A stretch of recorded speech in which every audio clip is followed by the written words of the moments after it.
Já mando fazer o terno, já.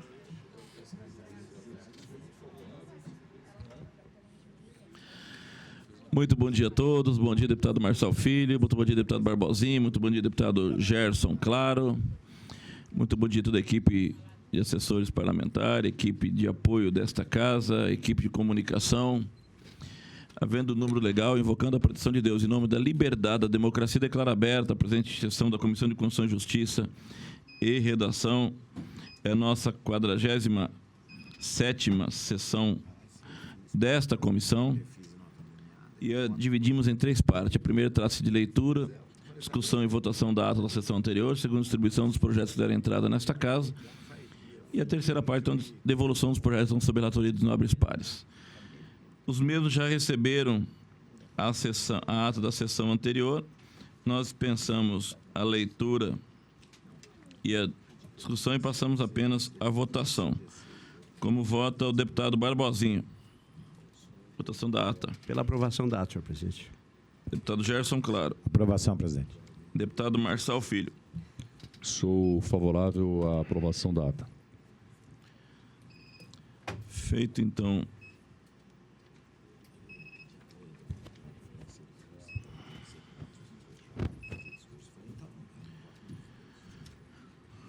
Antes de fazer tudo, eu tenho aqui em minhas mãos o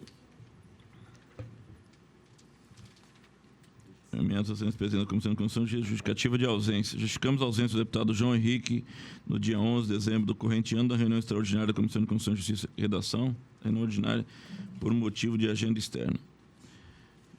Essa é parte da assessoria jurídica do deputado João Henrique. Nós solicitamos a convocação do suplente e estamos aguardando o deputado Evandro Vendramini.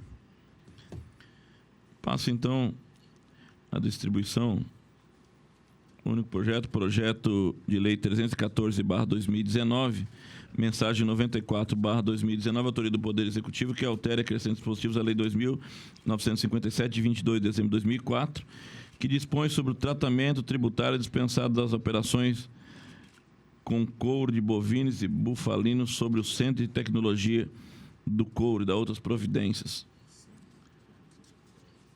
E do Poder Executivo vai pela autoria do deputado Marçal Filho.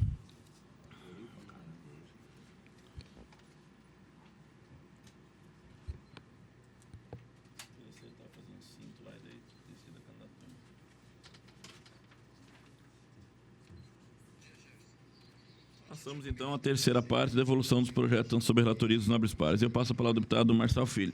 Senhor presidente, deputado Barbosinha, deputado Gerson, presidente Lídio Lopes, senhoras e senhores que nos assistem, inicialmente quero fazer a devolução do projeto número 15/2019.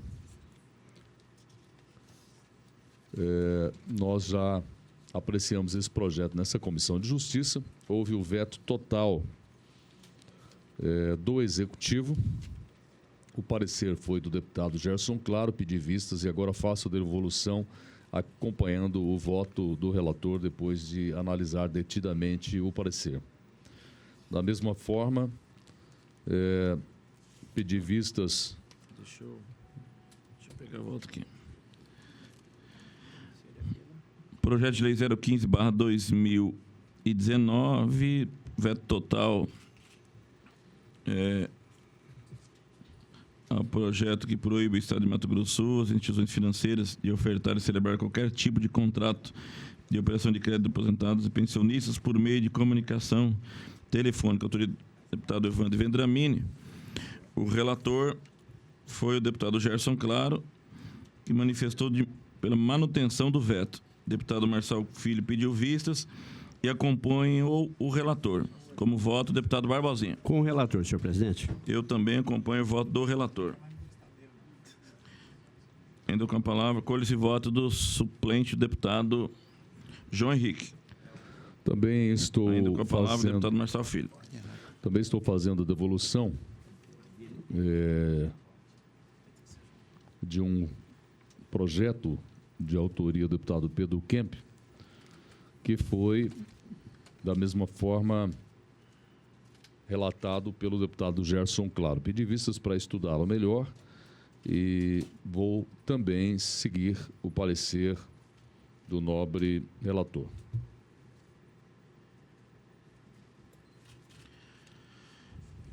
Projeto de Lei 297/2019, que acrescenta dispositivo à Lei Estadual 2.829, de 23 de dezembro de 2009, que estabelece prioridade para a vacinação contra o vírus H1N1 no estado de Mato Grosso do Sul e da outras providências, autoria do deputado Pedro Kemp. O mesmo foi aprovado por esta casa, recebeu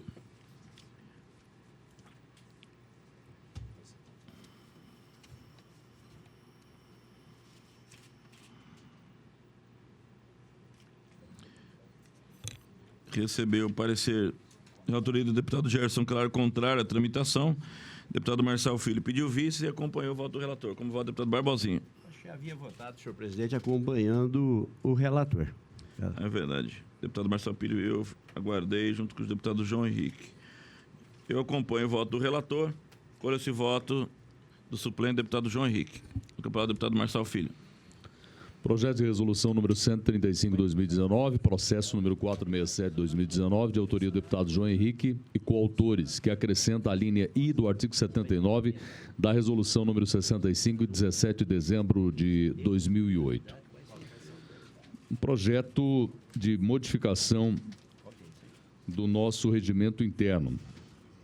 Na justificativa, os proponentes alegam que a proposta almeja ampliar e enriquecer os debates técnicos da Assembleia Legislativa por meio dos pareceres técnicos independentes, sem influências externas, elaborados pelos consultores de processo legislativo, os quais são servidores concursados da Casa com natureza opinativa. Verifiquei aqui a questão da legitimidade de apresentação deste tipo de projeto. Está ok, está dentro do que determina o nosso regimento interno, regimento da Assembleia Legislativa, aqui situar os artigos que prevêem isto.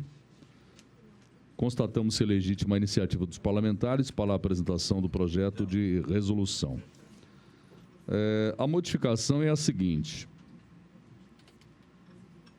Artigo 79. Empossado o deputado deve apresentar-se no edifício da Assembleia a hora regimental para tomar parte nas sessões plenárias, bem como a hora da reunião da comissão que seja membro para participar dos respectivos trabalhos, cabendo-lhe. Aí vem as prerrogativas que nós, deputados estaduais, temos.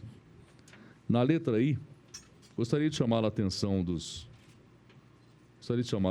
nobres deputados, porque todos aqui têm um zelo pela questão de modificação do regimento interno, e o deputado João Henrique e outros colegas colocaram uma letra nesse artigo 79 dizendo o seguinte: solicitar dos consultores de processo legislativo parecer técnico independente com natureza opinativa, com distribuição intercalada entre os membros concursados da Casa, organizada pelos próprios consultores, o qual deverá ser elaborado no prazo de 48 horas, sem qualquer interferência externa.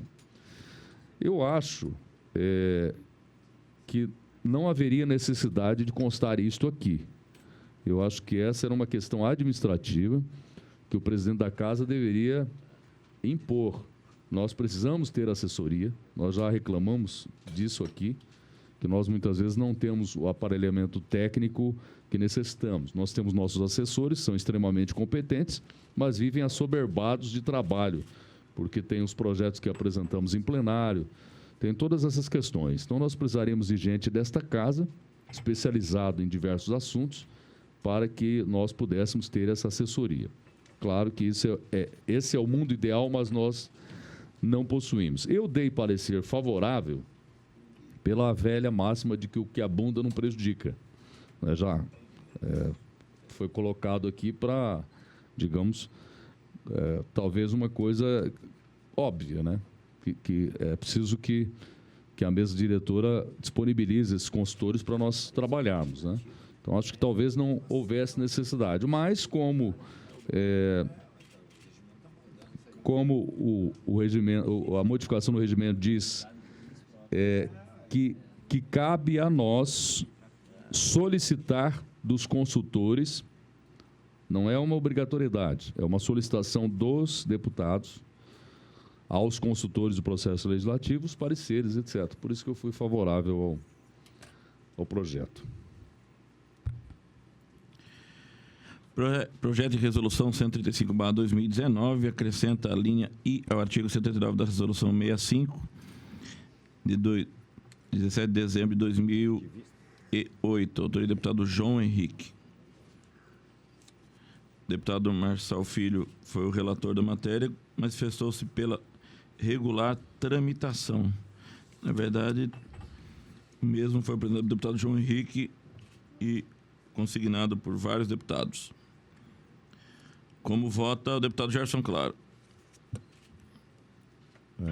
Excelência, eu com a devida vênia, o deputado parlamentar, ele é agente político, é eleito como representante do povo, e qualquer ideia de vinculação à opinião jurídica no mundo do direito, as opiniões, as doutrinas, a jurisprudência, as coisas mudam muito.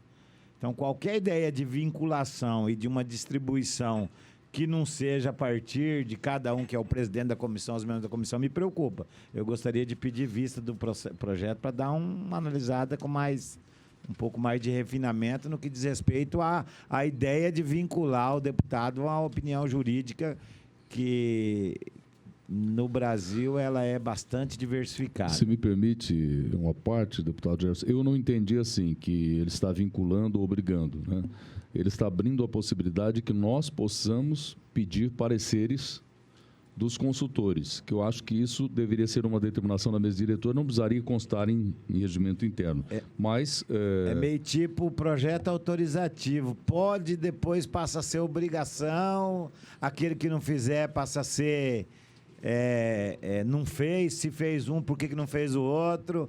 Eu gostaria de analisar com bastante tranquilidade o projeto, deputado.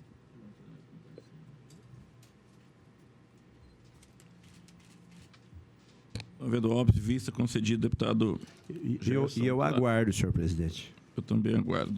Com a palavra, deputado Marçal Filho.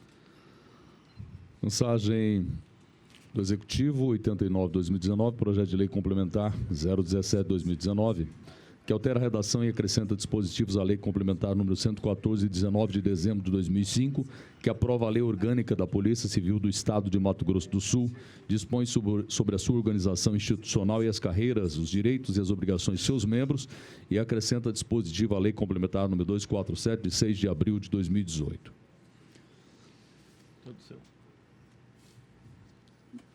Fazer aqui o comparativo, né, o quadro demonstrativo de modificações propostas por esse projeto do Executivo.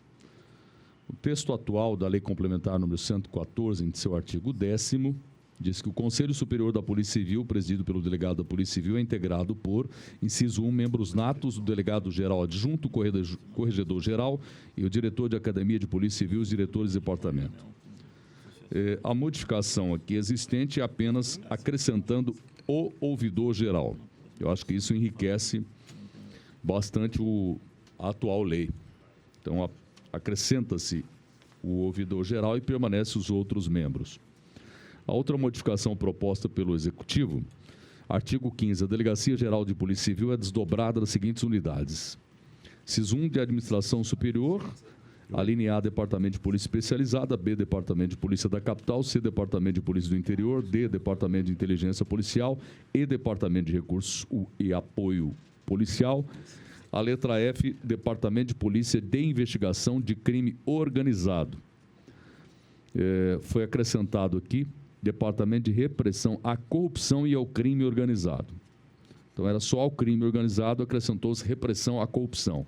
É preciso salientar que esse projeto do Executivo é para se adequar ao ordenamento federal, né, do que propõe o governo federal ao Ministério da Justiça, inclusive para o recebimento de recursos para essa área de segurança. Artigo 32. A Corregedoria Geral da Polícia Civil terá sua composição, desdobramento e competências estabelecidos no regimento interno da Delegacia Geral da Polícia Civil e em regulamento específico sobre seu funcionamento e procedimentos próprios. Parágrafo único. A composição de comissões formadas no âmbito da Corregedoria Geral será definida por seu titular, dentre os integrantes da própria unidade, os quais ficarão afastados das atribuições dos seus cargos com todos os direitos e vantagens financeiras e funcionais. Esse é o atual texto. A modificação é justamente aí no parágrafo único. Mantém-se a composição de comissões formadas no âmbito da Corregedoria Geral, que será definida por seu titular, dentre os integrantes da própria unidade. Acrescenta-se, ou designados por necessidade de serviço para atuarem no órgão pelo prazo máximo de 90 dias, garantindo-se todos os direitos e vantagens financeiras e funcionais. Artigo 42A também há uma modificação substancial. A atual lei complementar diz: não haverá reserva de vagas para pessoas com deficiência em razão da exigência de plena aptidão física e mental para o exercício da função policial civil, conforme regime de trabalho previsto no artigo 39 desta lei.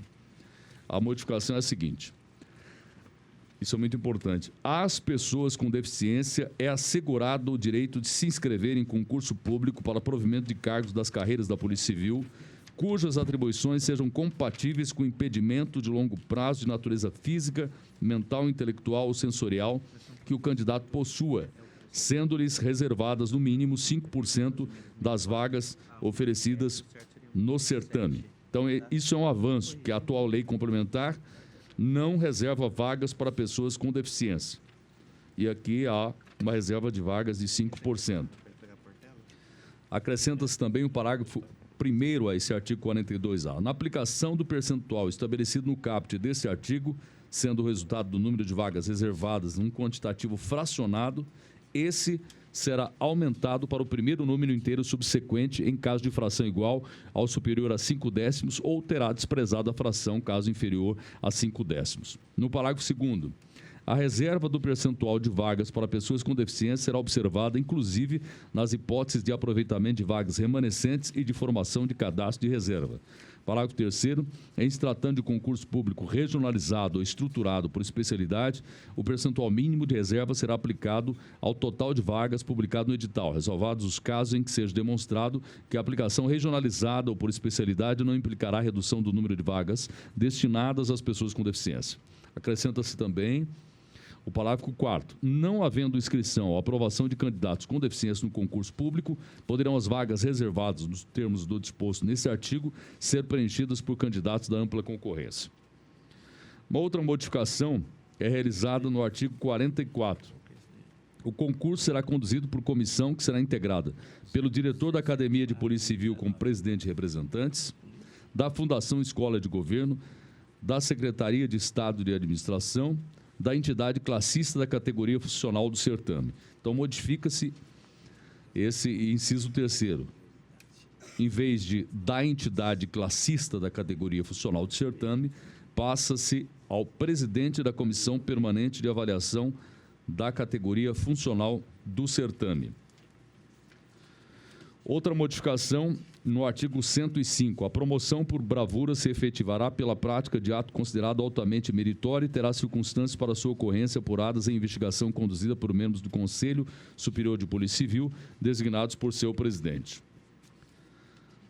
Aí lá no artigo 4º, aliás, no parágrafo 4º, a promoção por bravura será deliberada pelo Conselho Superior da Polícia Civil e submetida ao governador por meio do secretário de Estado de Justiça e Segurança Pública. Há uma modificação aí.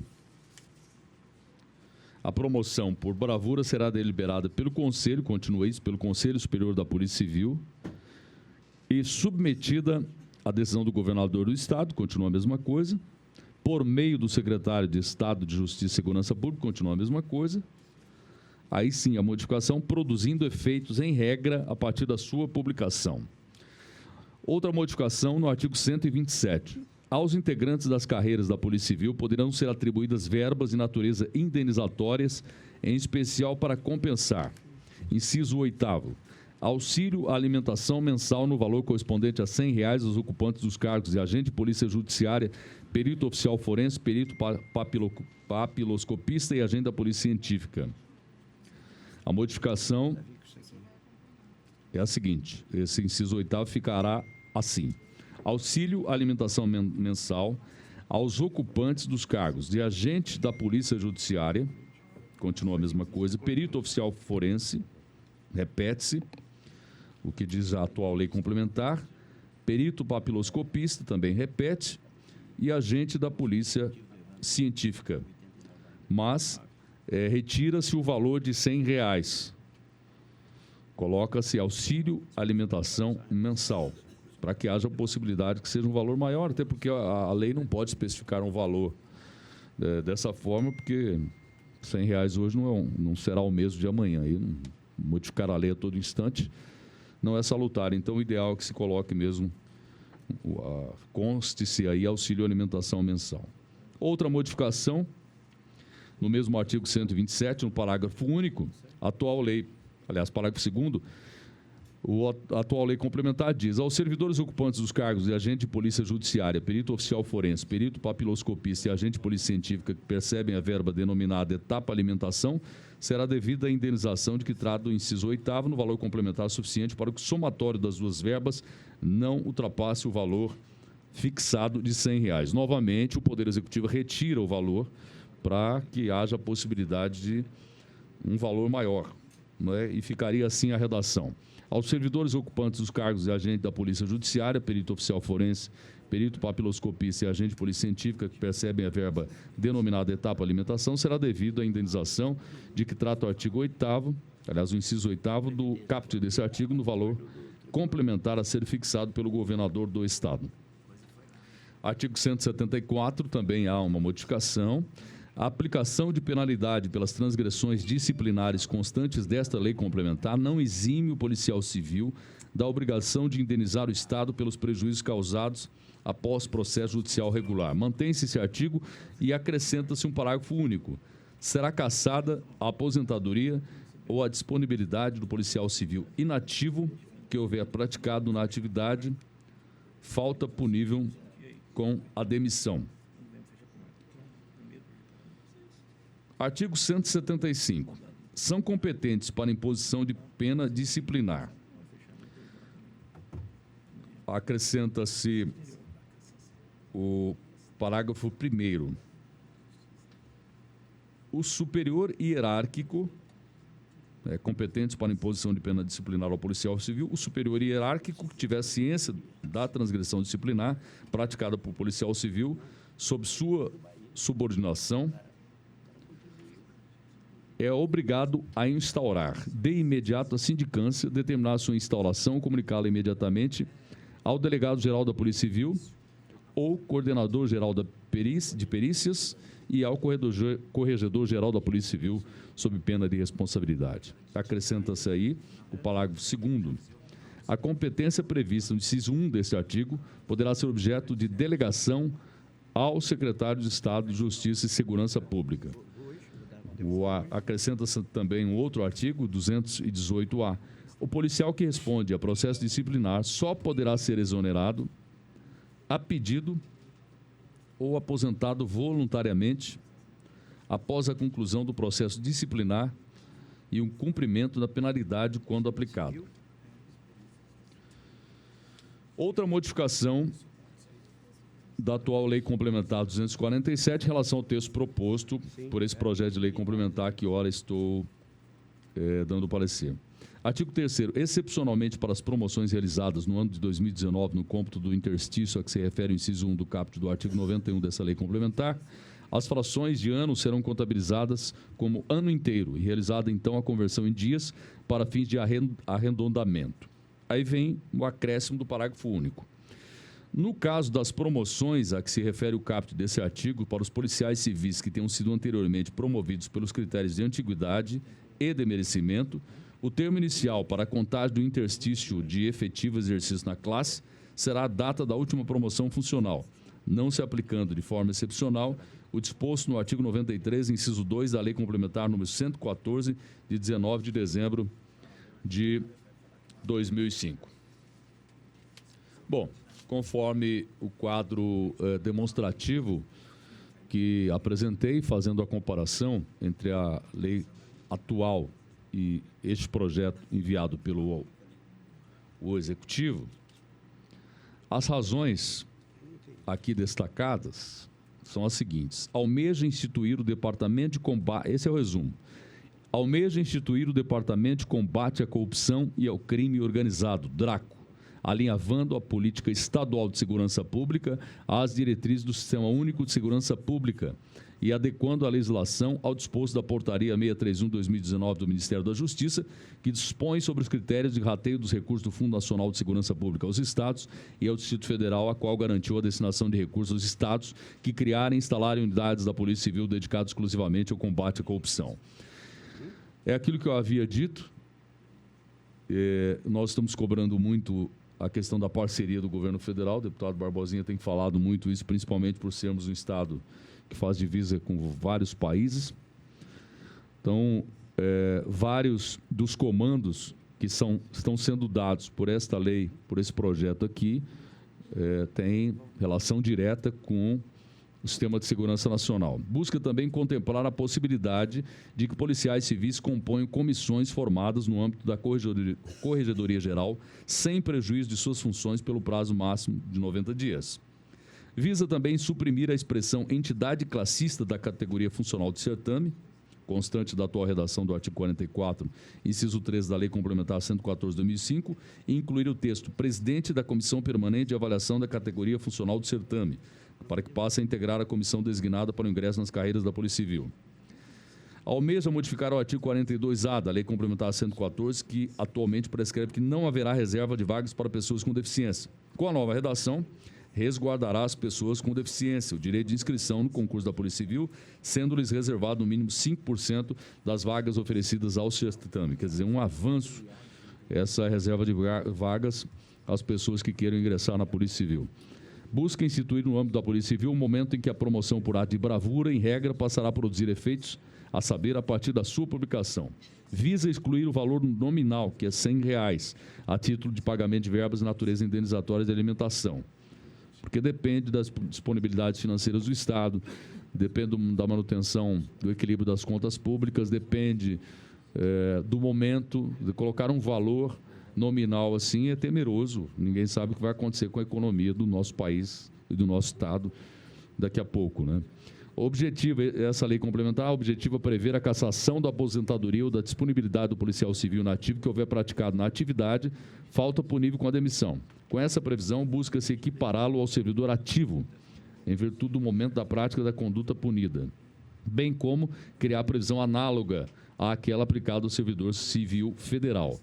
Também, essa lei busca impedir que policiais que estejam respondendo ao processo administrativo disciplinar sejam exonerados a pedido ou aposentados voluntariamente antes do término do referido processo.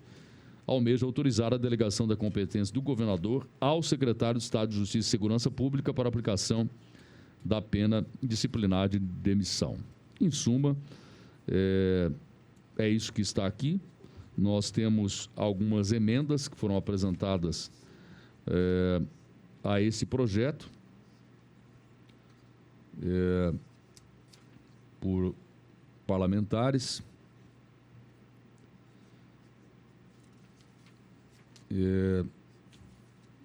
Vou lê-las para que os colegas tenham conhecimento. O artigo 18A do texto proposto pelo Executivo diz que o policial que responde a processo disciplinar só poderá ser exonerado a pedido ou aposentado voluntariamente após conclusão do processo disciplinar e o cumprimento da penalidade quando aplicada.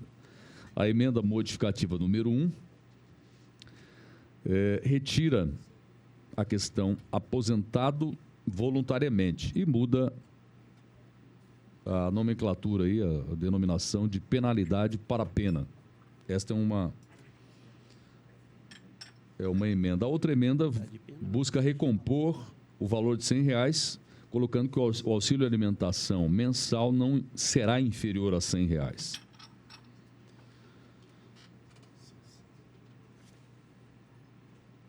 De novo, uma outra emenda também devolvendo R$100, mas não fixando em 100, e sim colocando que não será inferior a R$100.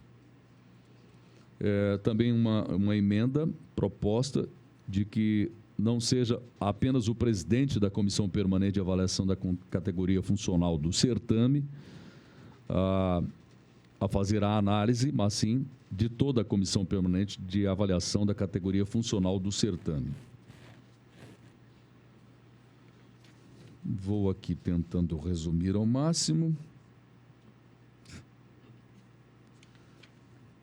porque acho que algumas coisas aqui não são necessárias. Bom, aqui tem a decisão do Supremo Tribunal Federal, do voto do ministro Luiz Fux, uma ação direta de inconstitucionalidade, definindo que compete ao Poder Executivo Estadual a iniciativa de lei referente aos direitos e deveres dos servidores públicos.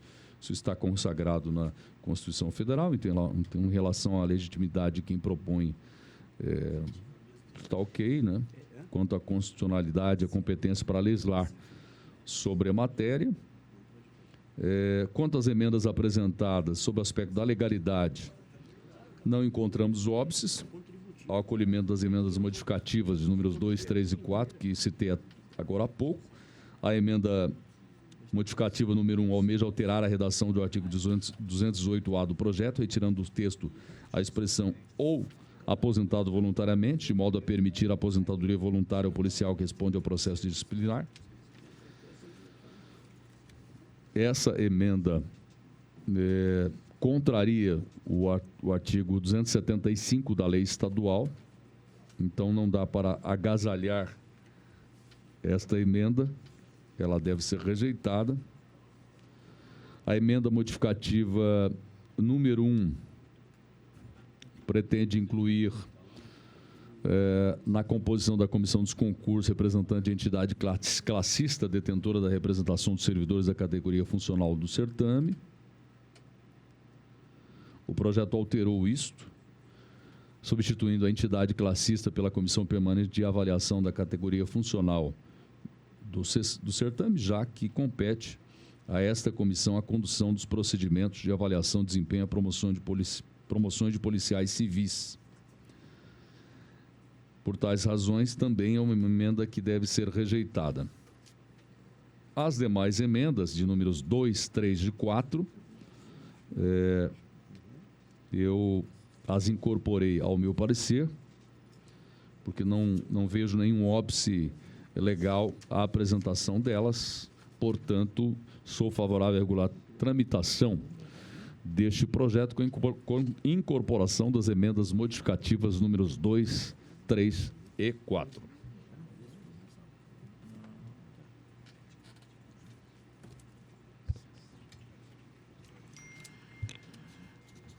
Projeto de Lei Complementar 017/2019, da autoria do Poder Executivo. Deputado Marçal Filho foi o relator, manifestou favorável à regular tramitação com a incorporação das emendas modificativas 2, 3 e 4. Como vota o deputado Barbosinha? Senhor presidente, eu tenho várias dúvidas e é um parecer extenso e eu gostaria de pedir vista, mesmo que seja para devolver, né, na próxima sessão, mas eu quero pedir vista para uma análise mais aprofundada desses assuntos. Consulta o deputado Gerson.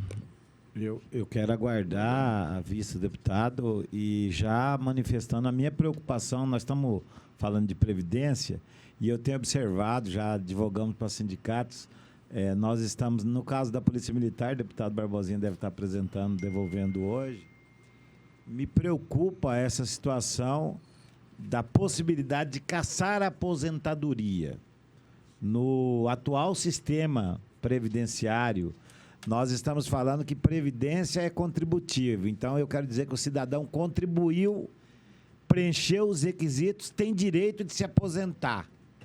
No momento que, se é direito dele se aposentar, eu estou instituindo pena para não deixar ele depois de preenchido os requisitos. Então, é um assunto bastante polêmico, não é simples. Eu entendi bem o voto nobre de Vossa Excelência. Eu vou aguardar o deputado Barbosinha para poder emitir opinião.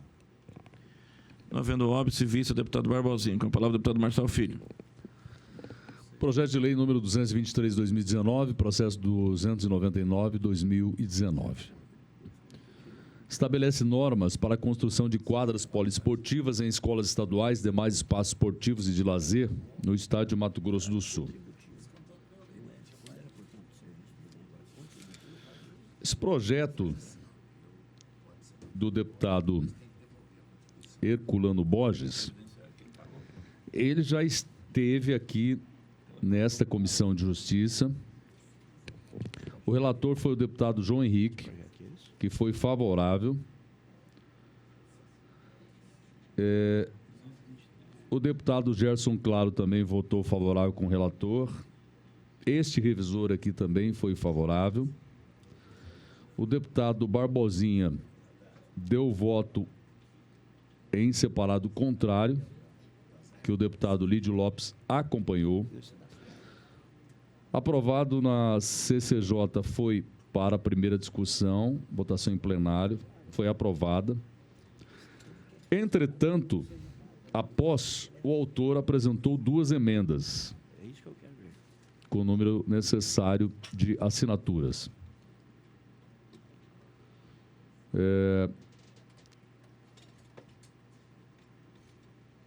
As modificações foram as seguintes. Artigo 2º, na redação atual do projeto de lei. Um profissional de educação física terá que fazer a assinatura como responsável pelas dimensões da referida quadra ou local poliesportivo, a fim de que a mesma possa atender à demanda crescente de utilização para jogos e campeonatos, onde as medidas oficiais são obrigatórias.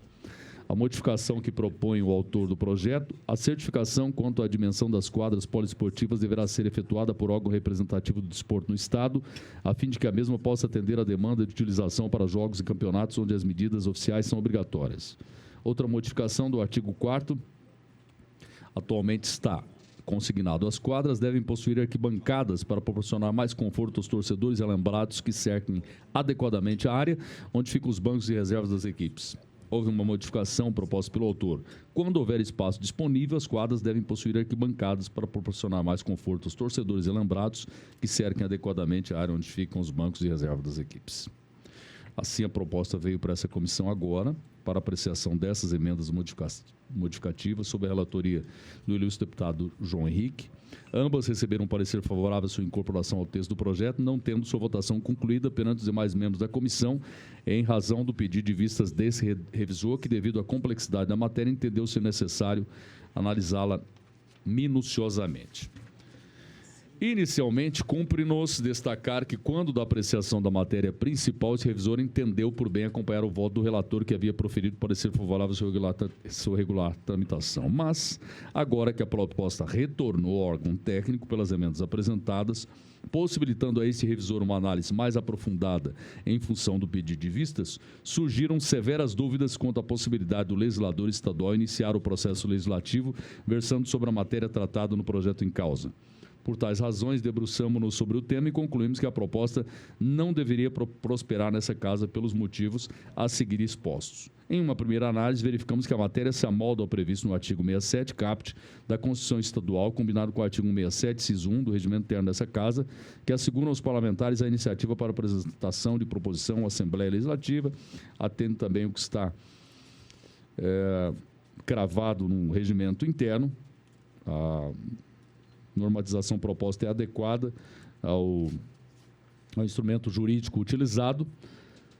No entanto, constatamos que o projeto de lei esbarra em vício de inconstitucionalidade formal, na medida em que interfere diretamente no funcionamento da estrutura pertencente à administração pública estadual, a saber, a estrutura vinculada à Secretaria de Estado de Educação, e a competência para iniciar o processo legislativo, nesse caso, é privativa do chefe do Poder Executivo, como diz a nossa Carta Estadual no seu artigo 67. O projeto interfere nas atribuições do Poder Executivo. Nesse sentido, embora a princípio tenhamos acompanhado o voto favorável do relator, nesse momento retificamos nosso posicionamento. Como diria Raul Seixas, prefiro ser uma metamorfose ambulante do que ser a mesma coisa sempre. Ainda que não surtam efeitos contra a tramitação da proposição principal nessa Casa de Leis, opino pela inconstitucionalidade do projeto de lei número 223/2019 e também pela inconstitucionalidade das emendas modificativas números 2 e 3 para que fique registrado nos anais dessa comissão. E que fique claro, muito claro, conversamos isso aqui, que esse é o mundo ideal. Ter quadras poliesportivas de medidas oficiais em todas as escolas, em todos os lugares do Mato Grosso do Sul, áreas de lazer, etc. e tal. É o mundo ideal. Nós não estamos no mundo ideal.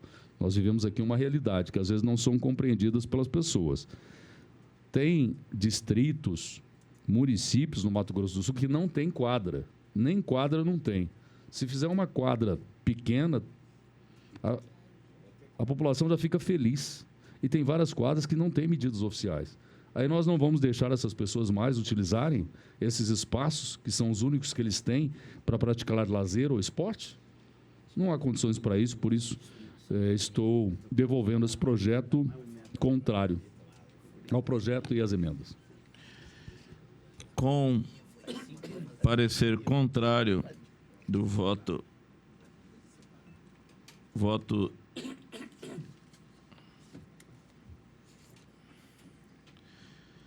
Bom, o relator da matéria foi o deputado João Henrique, manifestou pela tramitação das emendas 2 e 3. O deputado Marçal Filho pediu vista e fez um voto em separado, manifestando contrariamente ao projeto total. Como voto, deputado Barbosinha. Senhor presidente, quando esse projeto tramitou pela primeira vez, já havia votado contra esse projeto, acho que foi o único voto contrário, e o Lídia acompanhou. E as razões eram exatamente essas colocadas pelo deputado Marçal Filho. Evidente que o mérito do projeto, né, é aquela velha discussão que nós travamos aqui na CCJ, mérito e a questão do mundo ideal e do mundo real, né, foi exatamente a expressão que eu utilizei. Portanto, mantenho a minha posição. O ideal seria realmente que nós tivéssemos arquibancadas, né, deputado Marçal Filho, quadras cobertas, dimensões oficiais, seria o ideal. Mas, para o menino lá do distrito, não importa se a quadra tem meio metro a mais ou a menos, o importante para ele é praticar atividade física e aí é evidente que nós temos situações aí que não obedecem às dimensões oficiais e, às vezes, até por questão de economia, você realiza uma quadra descoberta, depois você cobre aquela quadra e gradativamente você vai executando aquele serviço. De forma que eu acompanho, né, aqui o voto do revisor, deputado Marçal Filho. Como voto, deputado Gerson Claro.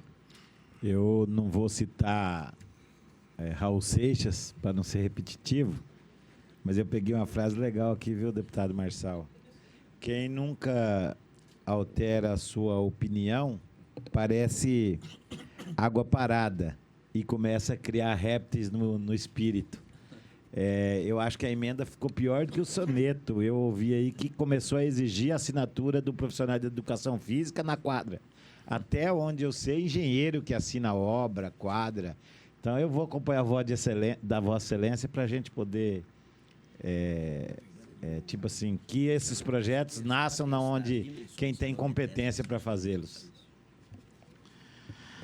Eu também acompanho bem lançado o voto do relator, na mesma esteira, já vi do revisor, eu havia me manifestado já na primeira fase, por entender também que você tira uma atribuição do governo, você coloca um regramento que já tem... e dificulta. Hoje, às vezes, uma escola ela não tem o espaço suficiente para construir uma quadra oficial, mas ela quer fazer uma quadra lá no espaço que ela tem, para os alunos terem um espaço para lazer, para poder praticar algum esporte, e aí você proíbe exatamente de um projeto que esta casa vem aprovar. Então, manifesto que com o deputado Marçal Filho, pelo bem lançado voto. Ainda com a palavra o deputado Marçal Filho. Quero chamar a atenção dos colegas que agora farei um parecer de rejeição a um veto total do Poder Executivo. Sei que vocês gostam disso. É próprio do parlamentar ter vontade de contrariar o Poder Executivo. É uma coisa que nasce aqui dentro que agora eu vou fazê-los se sentirem bem. Mas é por uma boa causa. É a causa das mulheres vítimas da violência. E essa causa me diz muito perto, viu, doutora Ana? Nós temos uma frente parlamentar aqui em defesa da mulher e nós estamos vendo, infelizmente, esses casos se avolumarem. Não entendi muito este veto, porque não causa ônus nenhum ao poder público, nem às empresas envolvidas. É o veto total ao projeto de lei número 105/2019, que dispõe sobre a obrigatoriedade de bares, restaurantes e casas noturnas adotarem medidas de auxílio à mulher que se sinta em situação de risco. Esse projeto é de autoria do deputado Cabalmi, que sofreu um veto total. Segundo as razões elencadas, embora seja louvável a proposição do deputado, merece ser vetada totalmente por contrariar os artigos 22, inciso 1 e 170, caput, incisos 2 e 3, parágrafo 1 da Constituição Federal e artigo 2º, caput 67, parágrafo 1º, inciso 2, alíneas A e D, 89, incisos 5º, 7º e 9º da Constituição Federal. Sob aspecto formal, o chefe do Poder Executivo alega que, ao dispor sobre a obrigação de bares, casas noturnas e restaurantes a adotar medidas para auxiliar mulheres que se sintam em situação de risco, a proposta adentra em matéria de direito civil, cuja competência para legislar é privativo da União, diz lá o artigo 22, inciso 1 da nossa Carta Magna. Também alega que o projeto invade a competência privativa da União para legislar sobre direito do trabalho, também citando a Constituição Federal no artigo 22, inciso 1, posto que determina aos estabelecimentos a realização de capacitação e treinamento de seus funcionários para a aplicação das medidas previstas na pretensa lei. Argumenta que, mesmo que o assunto tratado no projeto de lei fosse da competência do Estado, a proposta legislativa estaria a intervir no ato típico da administração, uma vez que impõe a esta obrigações inerentes à fiscalização do cumprimento da norma, o que interfere nas atribuições do chefe do Executivo, a quem compete dispor privativamente sobre a estruturação e atribuições dos órgãos e serviços da administração pública. Ainda alega que deve ser tida por inconstitucional a disposição constante no artigo 4º do projeto, a qual menciona que o Poder Executivo regulamentará a lei, posto que o Executivo não pode ser compelido pelo Legislativo a exercer o seu poder regulamentar, sob pena de ofensa ao princípio da harmonia e da separação dos poderes. Argumenta que a medida imposta pela pretensa lei não apresenta nenhuma peculiaridade local que justifique a edição de norma estadual, devendo ter norma uniforme em todo o território nacional. Por fim, sob o aspecto material, o chefe do Poder Executivo alega afronta à livre iniciativa e ao livre exercício da atividade econômica, citando novamente a Constituição Federal no seu artigo 170, caput, incisos 2 e 3, parágrafo único, pois entende que a proposta interfere na organização interna da empresa privada. Essa é a síntese da mensagem governamental. Após estudo minucioso da mensagem governamental, pedimos vênia ao chefe do Poder Executivo para discordar de seu entendimento pelos motivos fundamentos aqui expostos. Primeiramente, não conseguimos vislumbrar a alegada usurpação da competência da União para legislar sobre direito civil, posto que, em nosso entendimento, a proposta cuida tão somente da proteção e defesa dos direitos das mulheres de viverem uma vida livre de violência, estando em consonância com as normas federais e estaduais vigentes. Nesse sentido, citamos o Decreto Federal número 1973, de 1º de agosto de 1996, que promulgou a Convenção Interamericana para prevenir, punir e erradicar a violência contra a mulher. Mencionada norma estabelece o artigo 3º que toda mulher tem direito a uma vida livre de violência, tanto na esfera pública como na esfera privada, uma vez que tal agressão constitui afronta ao princípio da dignidade da pessoa humana, esculpido no texto constitucional como um dos fundamentos do Estado Democrático de Direito, está lá no artigo 1º, inciso 3, da Constituição Federal de 1988. A proposta se amolda também às disposições constantes na Lei Maria da Penha. A referida legislação garante a toda mulher usufruir dos direitos fundamentais inerentes à pessoa humana, assegurando-lhes as oportunidades e facilidades para viver sem violência, preservar sua saúde física e mental e seu aperfeiçoamento moral, intelectual e social.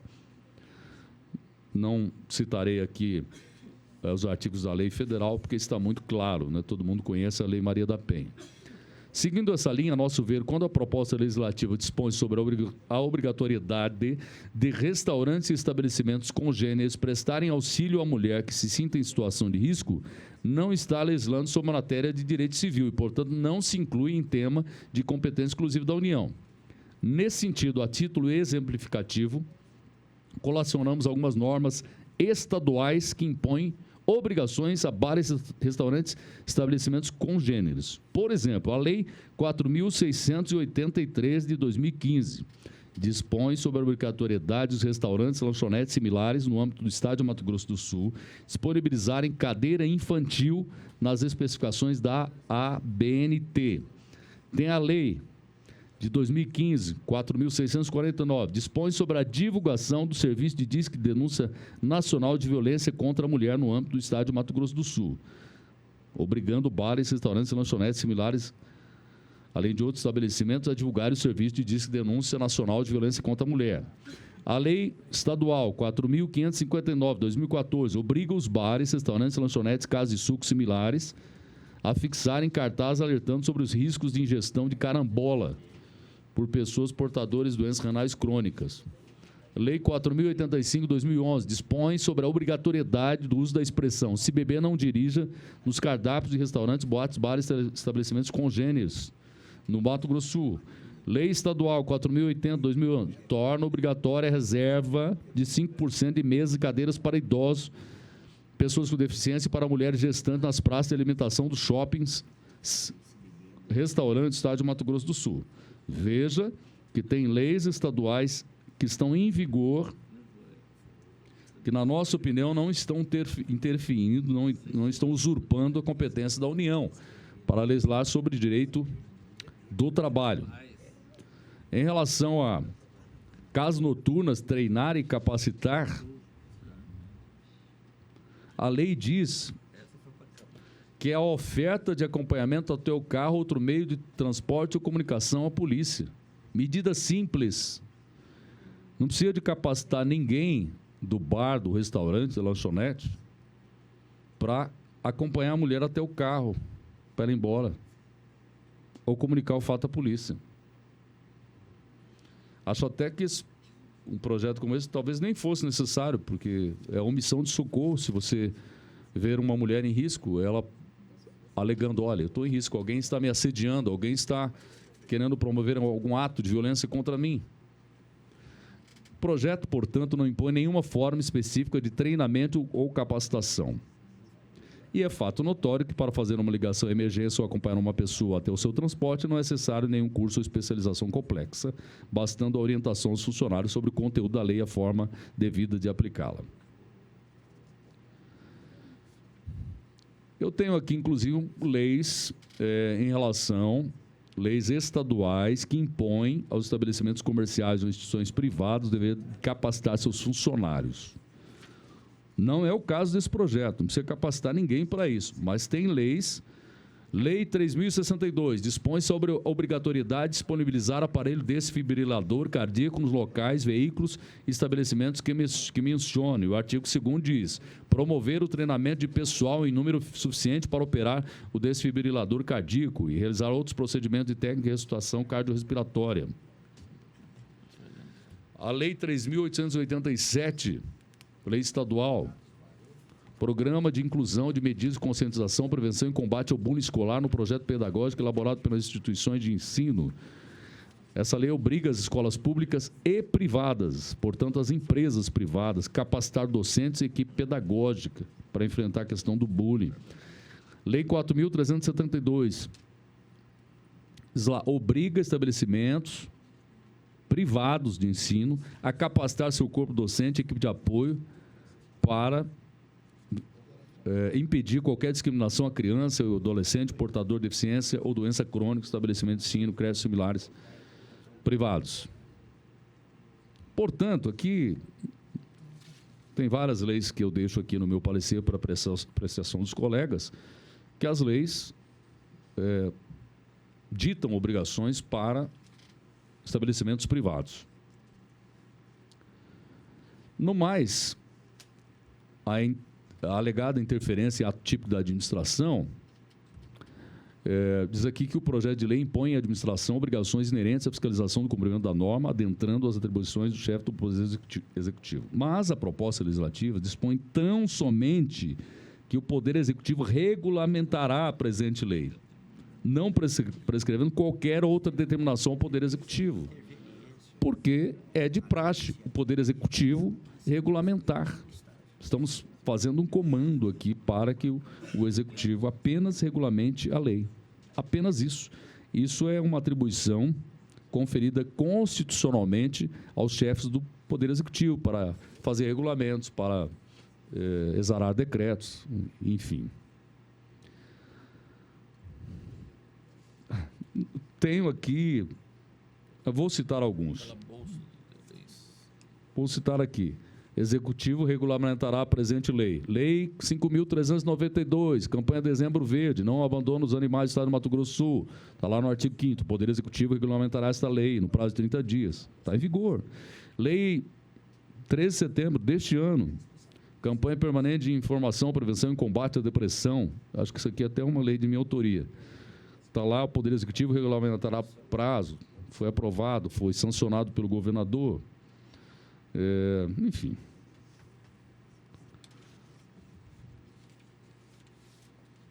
No âmbito da competência legislativa, poderia citar aqui também alguns julgados, por exemplo, o ministro Celso de Mello. Competência legislativa concorrente, artigo 24 da Constituição Federal. Nesse sentido, há que se enquadrar a situação legislativa no rol de competências concorrentes dos entes federados. Como à época da edição da legislação era questionada, não havia lei geral nacional sobre o tema, o teor do parágrafo 3º do artigo 24 da Constituição Federal era deferido aos Estados-membros o exercício da competência legislativa plena, podendo suprir o espaço normativo com suas legislações locais. Essa é uma ação direta de inconstitucionalidade em Minas Gerais, que dispõe sobre a adaptação dos veículos de transporte coletivo com a finalidade de assegurar seu acesso por pessoas com deficiência ou dificuldade de locomoção. Ministro Alexandre de Moraes, Supremo Tribunal Federal, do Rio Grande do Sul. Além disso, no tocante, citando uma parte desse julgado, além disso, no tocante à distribuição de competência, a Constituição Federal institui um condomínio legislativo, olha o termo, condomínio legislativo, entre a União e os Estados-membros, cabendo à primeira edição de normas gerais. Quer dizer, as normas gerais vêm da União e a competência legislativa plena dos Estados-membros, quando inexistente norma federal a estabelecer normatização de caráter geral. Então, nós não conseguimos vislumbrar a alegada afronta à livre iniciativa, ao livre exercício da atividade econômica e nem do legislador estadual adentrar a competência do Executivo.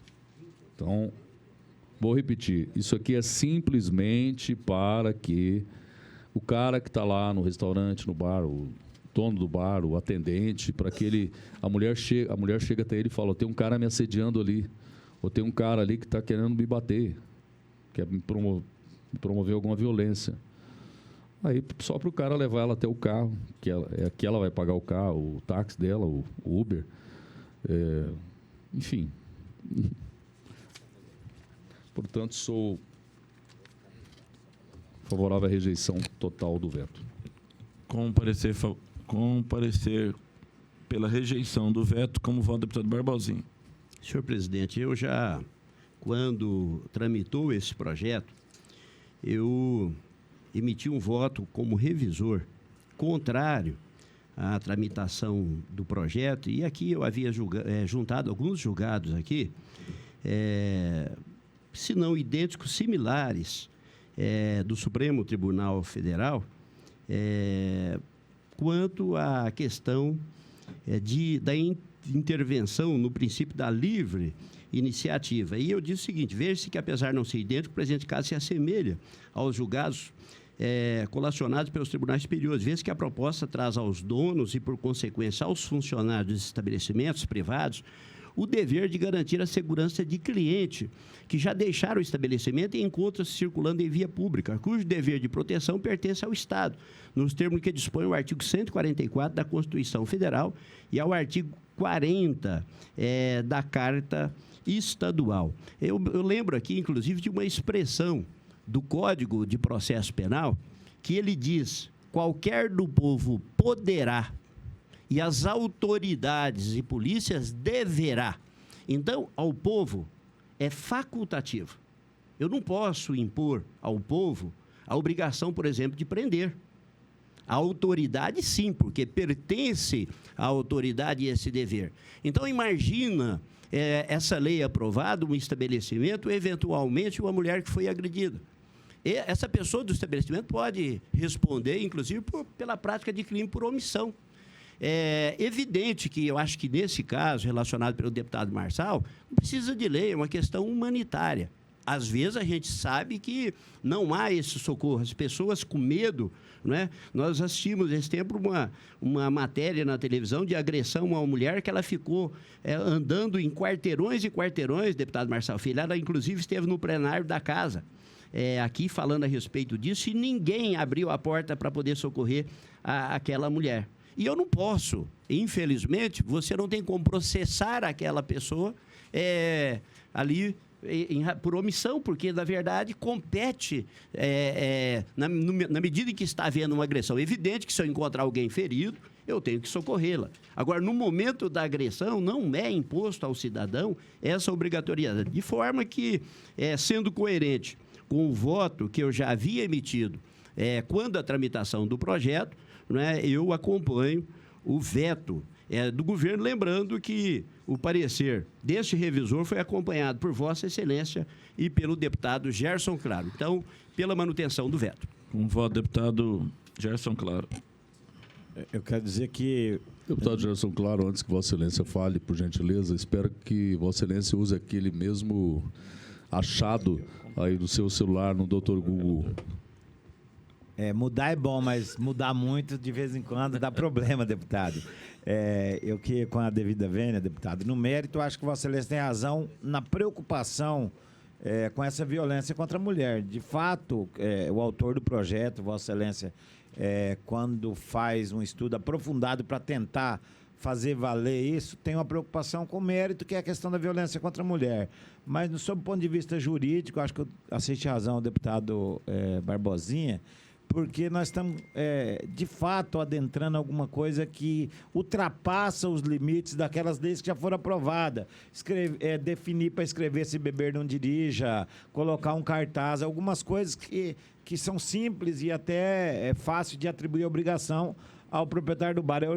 Eu já fico me imaginando quem que vai querer ser dono de bar com essa situação. Além disso, nós não podemos começar passar para a iniciativa privada a responsabilidade que é do Estado. A responsabilidade da segurança é do Estado. A situação que pode ser criada aí, de fato, é muito maior do que a lei. Então, eu vou manter o voto acompanhando o deputado Barbosinha pela manutenção do veto. Pela ordem, presidente. Pela ordem, deputado Marçal Filho. Não, queria dizer que da beleza da democracia, né? Como os pensamentos são diversos, né? O deputado Gerson acabou de afirmar que quem é que vai querer ser dono de bar e restaurante caso uma obrigação dessa seja imposta simplesmente da pessoa que está no bar, seja o dono, seja o atendente, o segurança, de simplesmente a mulher procurá-lo e ele dizer, não, eu vou com você até o carro. Né? Ou vou ligar para a polícia. São essas duas previsões que tem no projeto. O projeto é de uma simplicidade tal qual as outras leis que estão em vigor em relação a colocar cartazes e colocar cartazes confeccionados pelo dono do bar, do restaurante, aí tem custo, né? Tem um custo muito maior.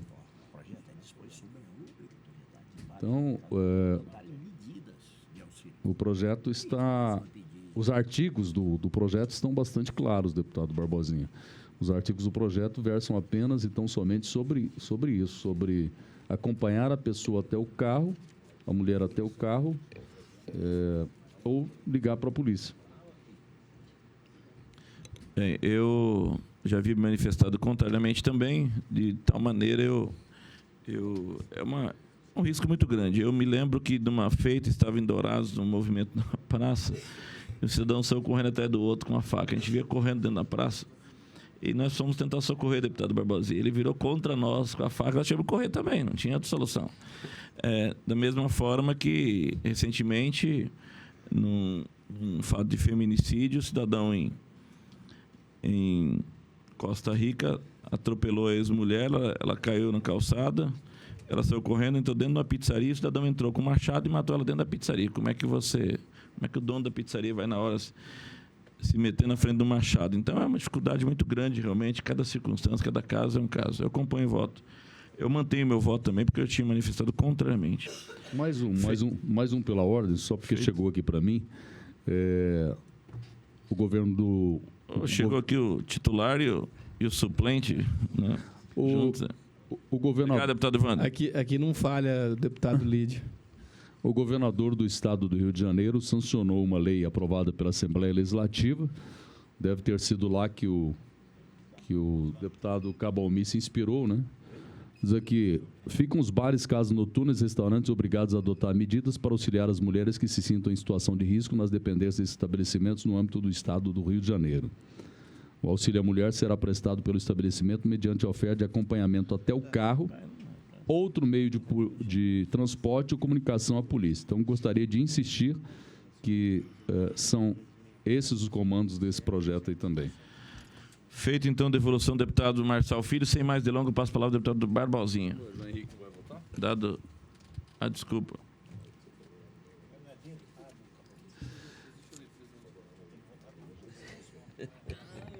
Acho que ele tem que colher o voto depois. Eu colho o voto depois, o deputado João Henrique acabou de chegar, então ele vai analisar ali o parecer e eu colho o voto posteriormente. Só para fazer Deputado uma Barbosinha. análise mais detida, presidente. Senhor presidente, o projeto 004/2019 é uma emenda substitutiva integral do deputado Evander Vendramini. Eu pedi vista conjunta com Vossa Excelência em relação a esse projeto, acho que está com Vossa Excelência, e eu estou aqui... Fiz uma análise dos dispositivos com a lei estadual, com a lei complementar federal, e chegamos à conclusão de que a redação proposta, ela aprimora a lei complementar 105/2003, de forma que eu voto favorável com o revisor Gerson Claro, com a incorporação da emenda. Vossa Excelência foi revisor desse projeto, com a incorporação da emenda substitutiva integral do deputado Evander Vendramini, de forma que eu estou fazendo a devolução, acompanhando o revisor com a incorporação da emenda.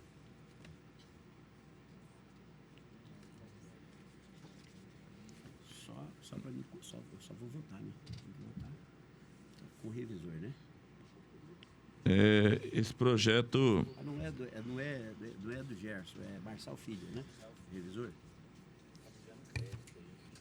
Esse projeto dispõe sobre a elaboração e redação da alteração da consideração das leis estaduais do Mato Grosso do Sul, autoria do deputado Evandro Vendramini, deputado Marçal Filho foi o relator e manifestou pela regular tramitação.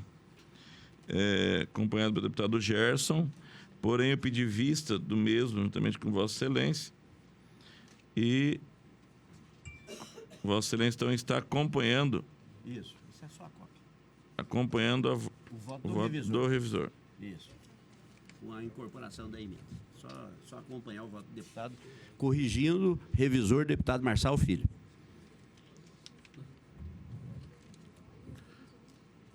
Eu falei Gerson, está anotado Gerson, claro.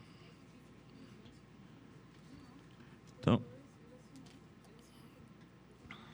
deputado Gerson Claro já assinou manifestando. Eu pedi vista. Eu já aproveito, então, e já faço aqui. Assim como o relator da proposta de observância do artigo 46, um parágrafo único do artigo 66, ambos do regimento interno dessa Casa de Leis, passa a proferir o meu parecer oral e observo que o autor apresentou uma emenda substitutiva integral, número 02, propondo alterações de redação da Lei Complementar 105/2003, ao invés de sua revogação, como anteriormente proposto. E mais, o autor recepcionou alguns dispositivos previstos na Lei Complementar 95/98, bem como atualizou sem violar o princípio da simetria, vez que manteve os modelos normativos da lei federal. Sendo assim, acompanho o parecer do revisor deputado Marçal Filho pela regular tramitação do projeto de lei 04/2019 da autoria do deputado Evandro Vendramini. E é como voto Vossa Excelência também. Exatamente, acompanhando o revisor.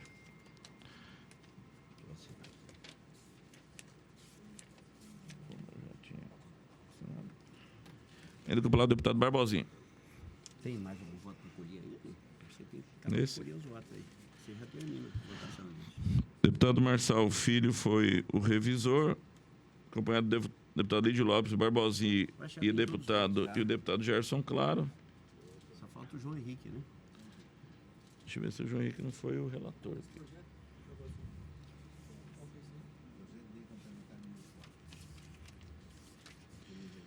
Eu fui, na verdade, o relator e declarei prejudicada o projeto, porém o deputado Gerson, o autor apresentou emenda substitutiva tal, e que mudou. O deputado Marçal Filho foi o revisor.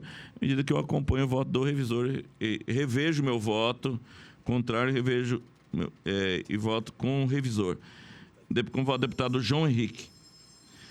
A lei...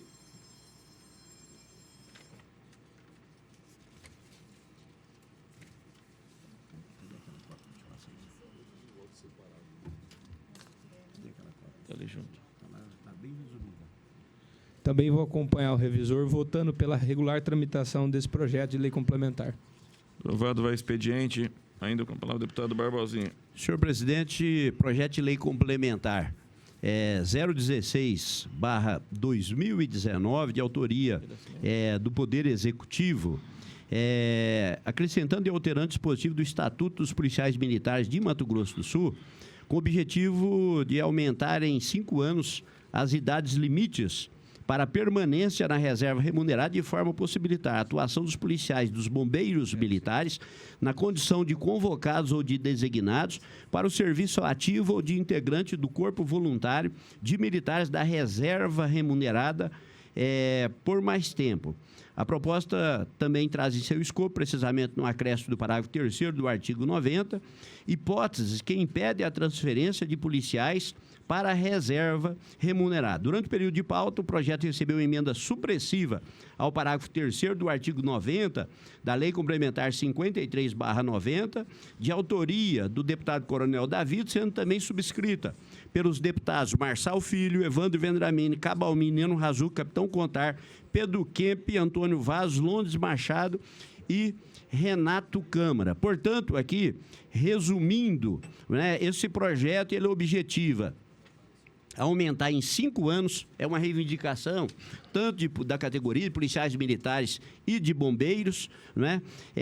Levando aqui para oficiais do sexo masculino 70 anos, para oficiais do sexo feminino 65 anos, para praças do sexo masculino 65 anos, para praças do sexo feminino 60 anos. A autoria, evidente que a competência é do Poder Executivo, né? E aqui, também, dentro do projeto, dispõe a vedação de concessão de transferência para a reserva remunerada a pedido ao militar que esteja respondendo a inquérito ou a processo em qualquer jurisdição ou cumprindo pena de qualquer natureza. Espelho o Estatuto dos Militares das Forças Armadas, em reverência ao princípio da simetria. Houve a apresentação dessa emenda e eu estou emitindo aqui um parecer sobre ela. No mesmo sentido do outro projeto, o inquérito no moderno hoje, logo que o cidadão vai preso, ele tem audiência de custódia, aí o cara vai lá e fala assim, olha, eu levei um tapa na orelha na hora de ser preso. Aí o juiz determina a abertura do inquérito, no outro dia o cara preenche o requisito de aposentar, não pode aposentar sem ter provado, sem ter... A abertura do inquérito impede a reforma. Então, eu vou acompanhar o bem lançado voto do relator e parabenizar os deputados pela iniciativa, porque nós temos aí que garantir o direito adquirido as condições no caso aí da Polícia Militar. Como voto do deputado Marçal Filho.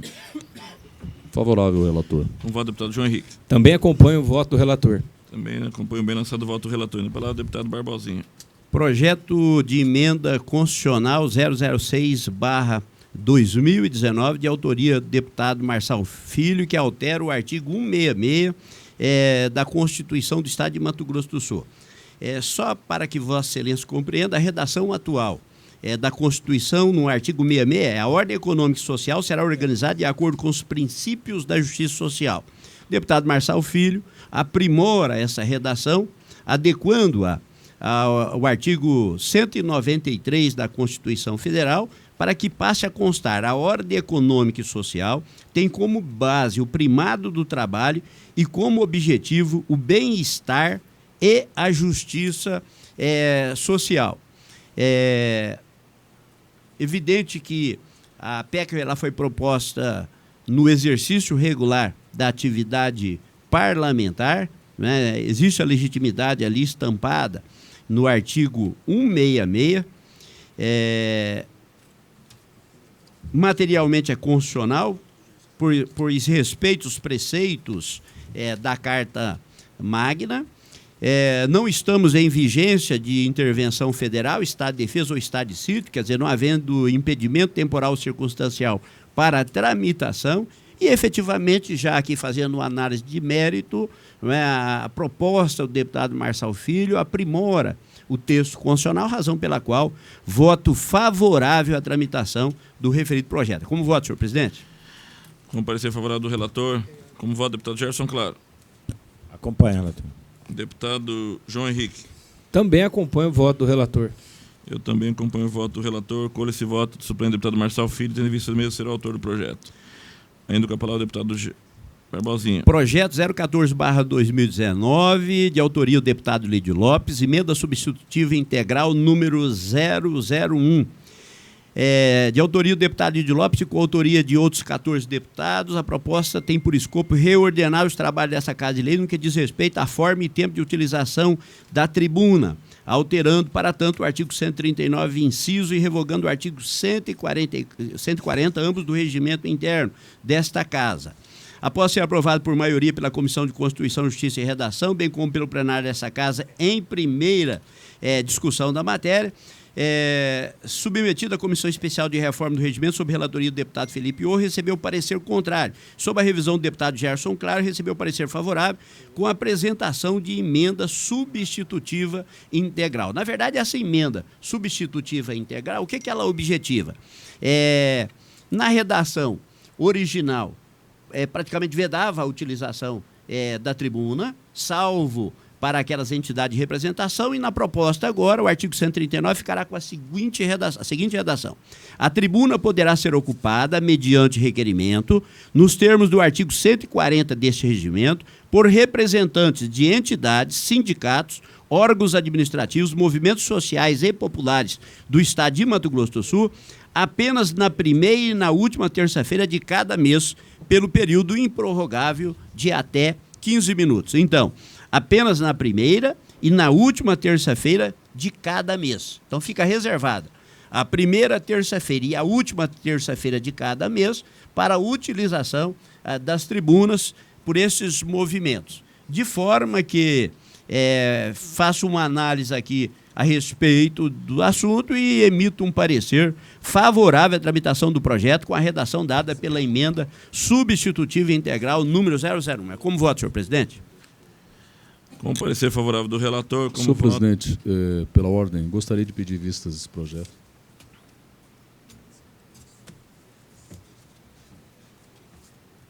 Deputado Gerson Claro, aguarda. Eu sou autor da emenda. Da emenda e da emissão. Deputado Marçal... João Henrique.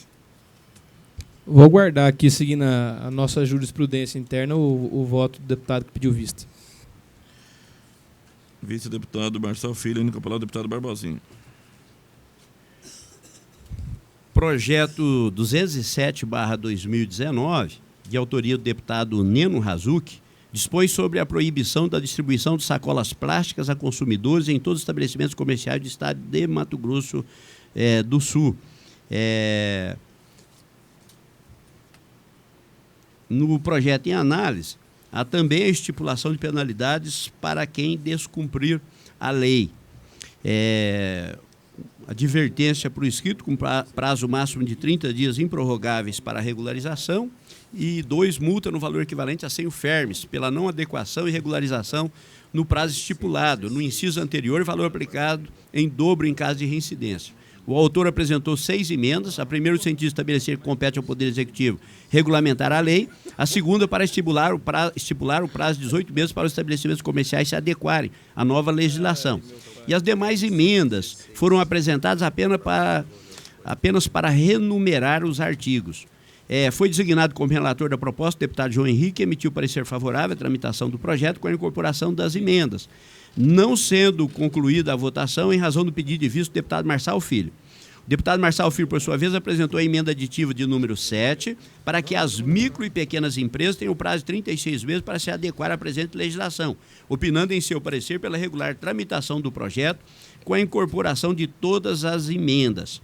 Na sessão ordinária do CCJR do dia 16 de outubro de 2019, esse parlamentar solicitou vistas do projeto de lei 207/2019.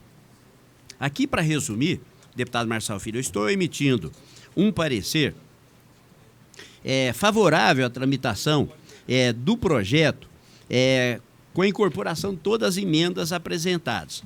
Mas, seguindo a linha do governo, com vetos apresentados em relação à penalidade, a consideração do chefe do Poder Executivo é que a existência da Lei Federal 9.605/98, que dispõe sobre as sanções penais e administrativas derivadas de condutas e atividade lesiva ao meio ambiente, ou seja, já existem penalidades estabelecidas para o caso de danos e atividade lesiva ao meio ambiente. Nós tivemos recentemente um veto do governo que nós aprovamos em plenário, se não me engano, do deputado Pedro Kemp, né? Só afastando a questão da imposição de penalidade, multa de 100 UFERMs, como é o caso desse projeto.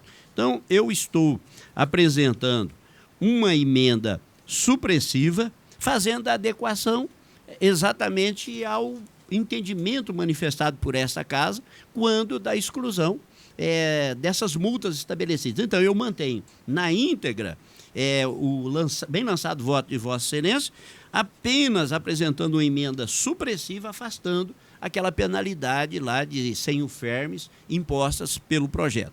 Então, de forma que sou de parecer favorável à tramitação do projeto, com a incorporação de todas as emendas apresentadas, inclusive essa, né, que é a emenda supressiva ao artigo 5º do projeto de lei 207/2019. Como vota, senhor presidente? Como vota Vossa Excelência, deputado Gerson Claro? Acompanha o relator.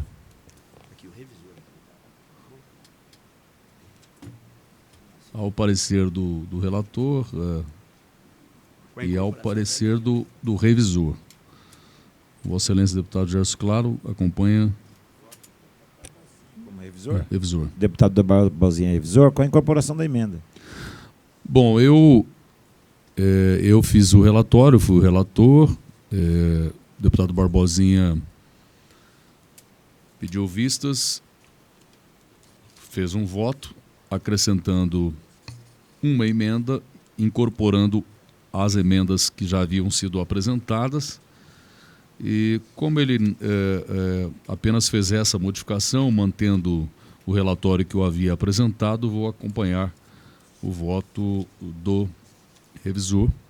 Depois escolherei os votos dos deputados Lídio Lopes e João Henrique.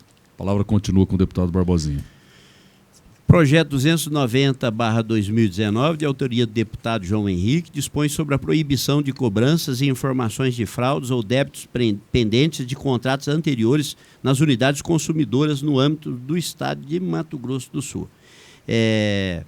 Projeto, em síntese, ele tem o objetivo de que a concessionária de serviço público, por exemplo, de energia e de água, ela não possa compelir o novo titular a assumir dívida de terceiro. Na verdade, em linhas gerais, é isso.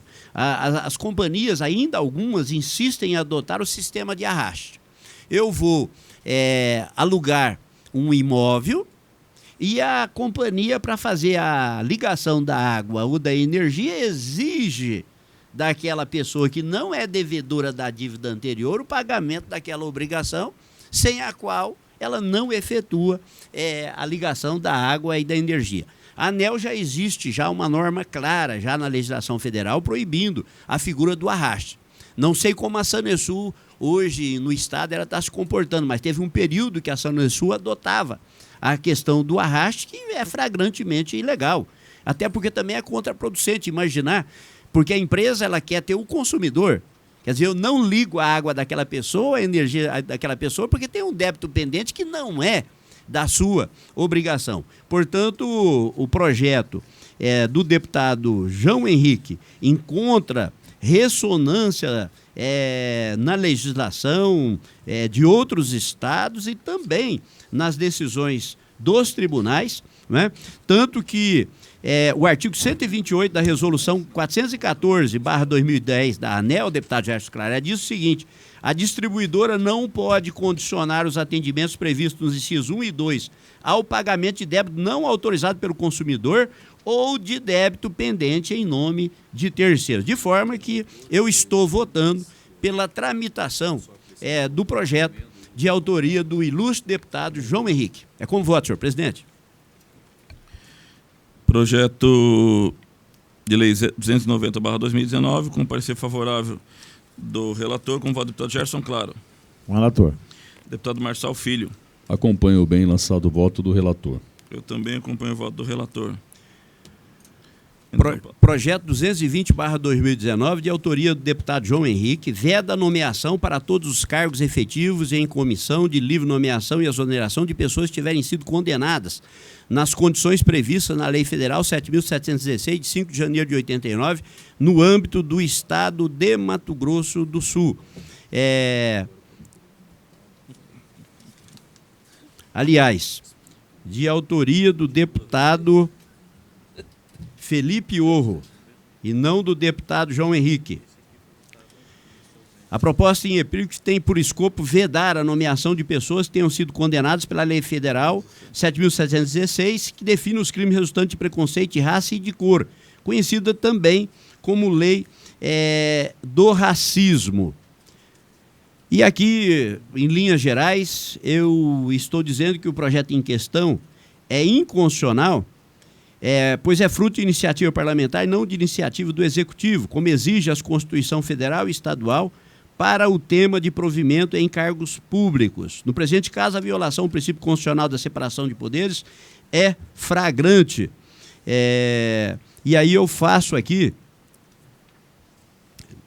transcrevo aqui decisões do Supremo Tribunal Federal, aqui uma delas aqui de relatoria da ministra Ellen Grace, do ministro Otávio Galotti, do ministro Marco Aurélio, do ministro Nelson Jobim, do ministro Gilmar Mendes, do ministro Sepúlveda Pertence.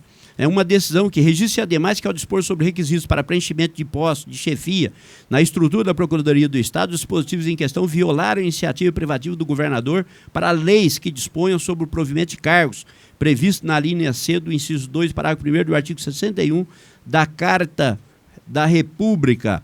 Lei do Estado de Santa Catarina, proposta no mesmo sentido, foi objeto de discussão entre juristas e doutrinadores, cujo posicionamento predominante resultou pela inconstitucionalidade de norma estadual em decorrência do vício de iniciativa. Era mais ou menos o mesmo objetivo, e o entendimento foi que o dispositivo legal estadual é inválido, pois a lei que o estatuiu foi gerada em processo parlamentar com vício de iniciativa. O projeto resultante foi proposto por deputado e não pelo governador. Também é inválido, pois seu conteúdo normativo contrasta com os princípios constitucionais da presunção de inocência e do devido processo legal. Ademais, a proposta apresentada pelo deputado Felipe Orro já possui previsão nos parágrafos 9º e 9º-A do artigo 27 da Carta Estadual. Diz lá no parágrafo 9º, é vedada a nomeação de autoridades que se enquadram nas condições de inelegibilidade nos termos da lei complementar que trata o parágrafo 9º do artigo 14 da Constituição Federal. E também o parágrafo 9º-A. É vedado também no serviço público da administração direta e indireta do Estado de Mato Grosso do Sul a designação para a função de confiança ou a nomeação para emprego ou para carga efetiva ou em comissão de pessoa que já esteja em situação de inelegibilidade em razão de condenação ou punição de qualquer natureza. Ademais, destaque-se ainda que o período de vedação constante no projeto da condenação em decisão transitada em julgado até o comprovado cumprimento da pena nada mais é do que o próprio período de cassação dos direitos políticos de pessoas condenadas, previsto no artigo 15.3 da Constituição Federal, que já obsta por si só a nomeação para qualquer cargo público. Ainda em análise sobre os aspectos formais da proposta, verifica-se que sua abrangência não poderia, em nenhuma hipótese, alcançar os outros poderes do Estado, a exemplo do Ministério Público, da Procuradoria-Geral do Estado, da Defensoria Pública do Estado, da Polícia Militar, entre outros, cuja normativa é regida por lei complementar e não ordinária, não podendo essa última alterar ou se sobressair sobre a primeira. De outro norte, faz importante ainda ressaltar que, na situação hipotética de não haver a previsão legal, o que não é o presente caso, não poderia o parlamentar estadual trazer a imputação de uma pena acessória ao condenado, como está se fazendo neste projeto, vez que somente a União seria competente para legislar sobre matéria de direito penal e processual penal. Desse modo, dada a ausência de requisito inerente à constitucionalidade formal da matéria e dada a evidente usurpação de competência, vez que a matéria apresentada recai sobre iniciativa privativa do governador, sou de parecer contrário à tramitação do projeto. Como voto, senhor presidente? Projeto de lei 207/2019, 220/2019, com parecer contrário à tramitação, com o voto do deputado Gerson Claro. Eu vou acompanhar o voto do relator, senhor. Com o voto do deputado Marçal Filho. Entendo perfeitamente a louvável iniciativa do autor. Realmente esse é um tema que nos é caro, essa questão do racismo, mas, infelizmente, a iniciativa legislativa esbarra na questão constitucional, que foi bem aclarada pelo nobre relator, por isso eu acompanho o seu parecer.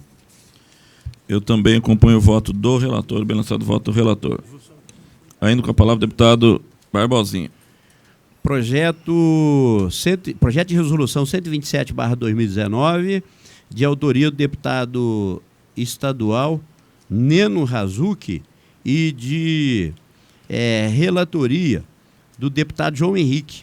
Ele emitiu parecer favorável à tramitação do projeto, senhor presidente. Eu pedi vistas e estou devolvendo com parecer favorável. Esse projeto institui o Seminário Estadual de Municipalismo, a ser realizado anualmente pela Assembleia Legislativa, de autoria do deputado Neno Razucchi e do deputado Paulo Correia. Eu estou devolvendo, acompanhando o bem lançado voto do relator. Projeto de resolução 127/2019, com parecer favorável do relator, acompanhado pelo voto do revisor, deputado Barbosinha, com o voto do deputado Gerson Claro. Com o relator.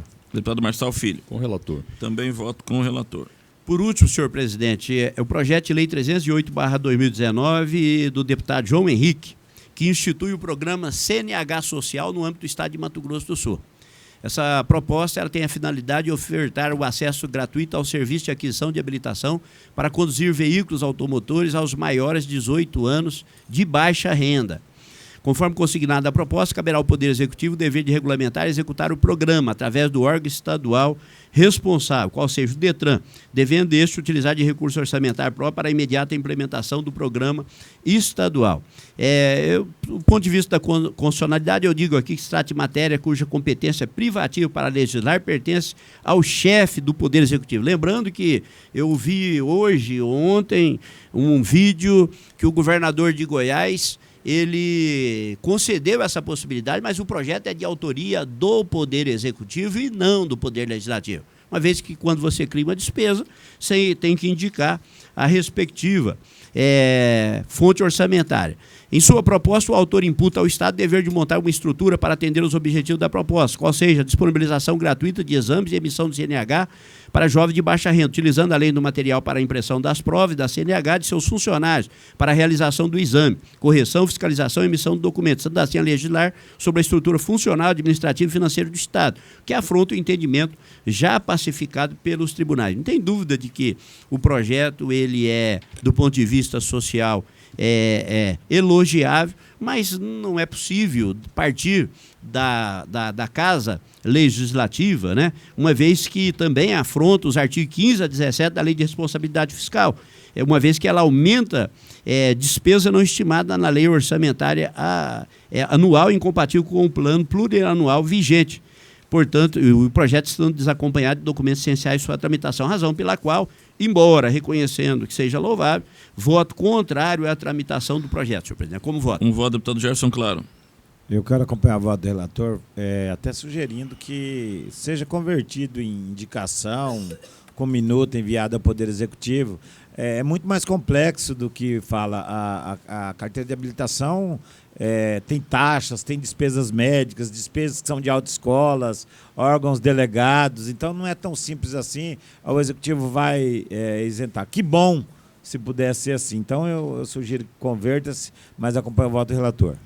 Com o voto, deputado Marçal Filho. Achei excelente o projeto, extremamente importante.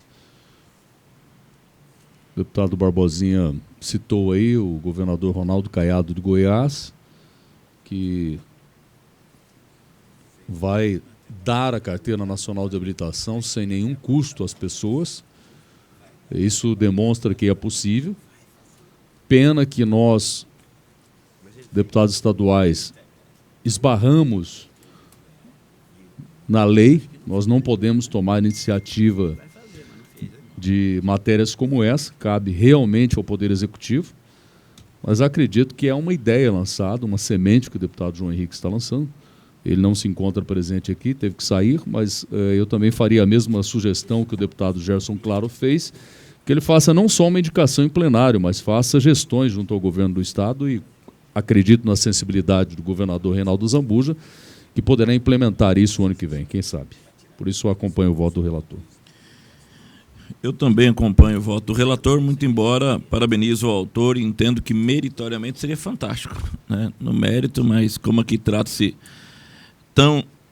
somente constitucionalidade, a óbvia inconstitucionalidade, tendo em vista a vice-iniciativa do projeto, acompanho o voto do relator.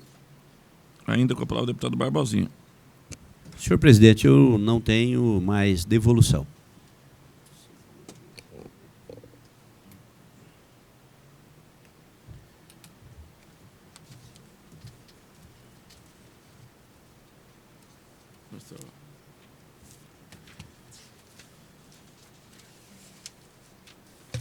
Eu consulto os pares. Obviamente que a sessão nossa está correndo, o presidente vai nos chamar a atenção devido a não estarmos, mas eu tenho aqui projetos que estão pautados, inclusive, para hoje, não tem como eu não devolver. Trata-se de projeto de lei 307/2019, autoria do Poder Executivo, que trata de questões de projetos e análise da educação. O deputado Gerson Claro foi o relator e manifestou-se pela regular tramitação, acompanhado pelo deputado Barbosinha, à medida que eu pedi vistas para que eu pudesse analisar, mesmo porque houve um questionamento ontem, como ficaria a situação dos diretores com relação a participar de eleição e não sendo eleito, a questão das vagas. Então, fui consultar o secretário de Educação nesse sentido, para que a gente pudesse fazer, e isso está resguardado, tendo em vista por ser os mesmos do quadro efetivo, tem vaga pura, garantida, então, de maneira que eu devolvo o projeto acompanhando o voto do relator. Como vota o deputado Marçal Filho? Acompanho o relator. O deputado Barbosinha já devolveu? Já festou? Eu tenho aqui um projeto 310/2019 que declara utilidade pública estadual Associação Amigos de Maria, com sede e foro do município de Campo Grande, autoria do deputado Londres Machado. Aqui basta o projeto de lei e análise tem como norma balizadora estadual a Lei Estadual 3.498, que dispõe sobre o processo legislativo declarado de utilidade pública às entidades que mencionam disciplina, processo administrativo de registro das mesmas, seu cancelamento e da outras providências. Basta uma análise perfunctória dos documentos acostados do projeto para verificar que o cumprimento integral das exigências formais contidas na Lei Estadual 3.498. Portanto, dentro dos limites de competência legislativa do Estado e pelo conjunto normativo que rege a matéria, não há outro entendimento senão de que o projeto se encontra dentro da constitucionalidade e legalidade para tramitar. Nosso parecer. Como voto, deputado Barbosinha. Com o relator. Deputado Gerson Claro. Acompanha o relator. Deputado Marçal Filho. Acompanho o relator. Eu tenho aqui também projeto de lei 147/2019, de autoria do deputado Capitão Contar, que altera acrescentos positivos à Lei 5.217, de 26 de junho de 2018, que dispõe sobre a implementação de medidas e informações de proteção à gestante e à parturiente contra a violência obstétrica no estado de Mato Grosso do Sul e das outras providências. O deputado Renato Câmara foi favorável à tramitação, acompanhado dos demais pares, porém, o mesmo sofreu 2 emendas, veio ao deputado Barbosinha, que manifestou um parecer favorável, incorporando as emendas, porém o autor do projeto, deputado Capitão Contar, ele apresentou aqui um pedido retirando a emenda de número 1, a emenda modificativa 001. Então, deputado Barbosinha,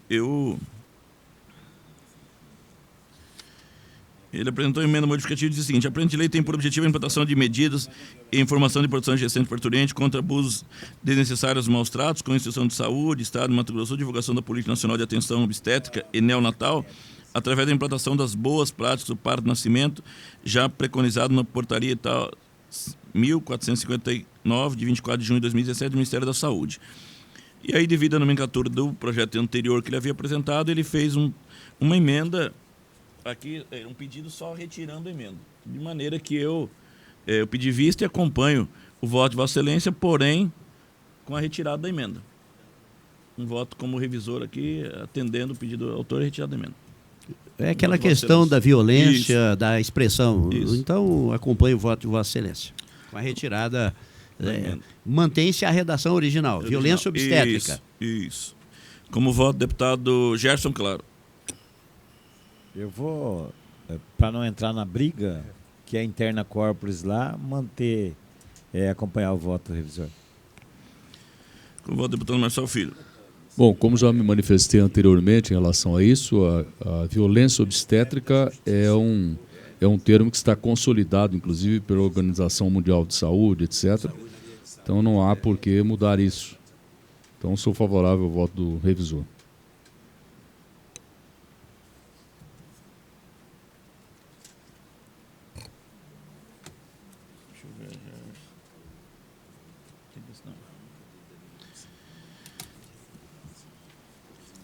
E, por último, eu tenho aqui um projeto de lei complementar 015/2019, autoria do Poder Executivo. Porém, tendo em vista que o meu parecer é muito extenso, está com 23 laudas e com várias emendas recepcionadas, não temos tempo para fazer a leitura do mesmo. E uma solicitação aqui da Associação dos Procuradores de Entidades para que seja aberta uma discussão com os mesmos hoje. Eu prefiro ouvi-los, então, e devolver na próxima sessão dessa Comissão de Constituição e Justiça. Estou com o meu parecer pronto, mas a exiguidade do tempo não se permite fazer a leitura agora. Pela ordem, senhor presidente. Pela ordem, deputado Barbosinha. Eu acho de bom senso e ponderada a posição de Vossa Excelência. É um tema polêmico e com várias discussões.